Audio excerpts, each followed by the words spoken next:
Breakfast చూద్దాం. Breakfast hi, welcome to Telugu Malayalam blogs. ఈరోజు breakfast సిరీస్లో డే 2 మా అత్తయ్య బ్రేక్ఫాస్ట్ కోసం పుట్టు ప్రిపేర్ చేశారు. అది కూడా పుట్టు పాత్ర లేకుండా అండి.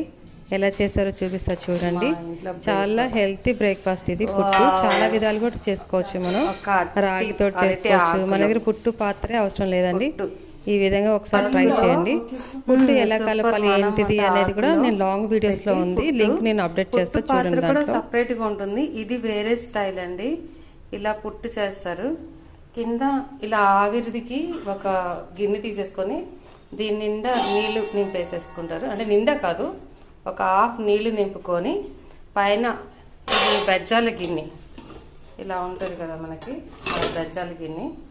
ఇదేంటంటే దీన్ని మళ్ళీ లోపలికి దిప్పుకోకూడదు కదా, ఒక ఆకు పెట్టి దాని మీద కొబ్బరి చల్లి మళ్ళీ ఈ పుట్టి పౌడర్ని మొత్తం కలిపిన దాని మీద వేసి మళ్ళీ పైనుంచి కూడా ఒక లేయర్ కొబ్బరి దాని మీద ఈ ప్లేట్ పెట్టేసి ఆకు పెట్టి ప్లేట్ పెట్టి కవర్ చేసేస్తారు. దానికి కాంబినేషన్ కడల్ కర్రీ. వా సూపర్. శనగలండి, శనగలతోటి మసాలా అంటే కొబ్బరి పాలతోటి చేస్తారు. చాలా టేస్ట్ బాగుంటుంది. ఈ కాంబినేషన్ సూపర్గా ఉంటుంది. పుట్టు వచ్చేసి సపరేట్గా ఇట్లా ప్లేట్లో తీసుకున్నారు చూడండి. సూపర్. వేడివేడిగా తింటే చాలా టేస్ట్ బాగుంటుంది. సో ట్రై చేద్దాం. ప్లెయిన్ పుట్టు పిండి మనకు కలపడం రావాలండి. అదేంటంటే మనకి పొడి పొడిగా కలుపుతూ ఉండాలి. దానిలో లైట్గా షుగర్ కూడా యాడ్ చేస్తారు. మీకు ఫుల్ వీడియో లింక్ అప్డేట్లో ఉంది చూడండి.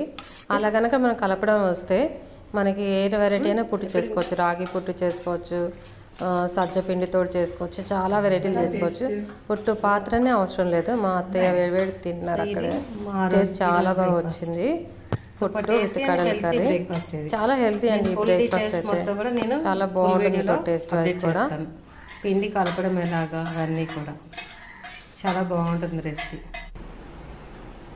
దాంతో పాటు అరటి పండు తీసుకుంటారండి. మనకి వాళ్ళకి దొరుకుతుంది ఇక్కడ చిన్న అరటిపళ్ళు.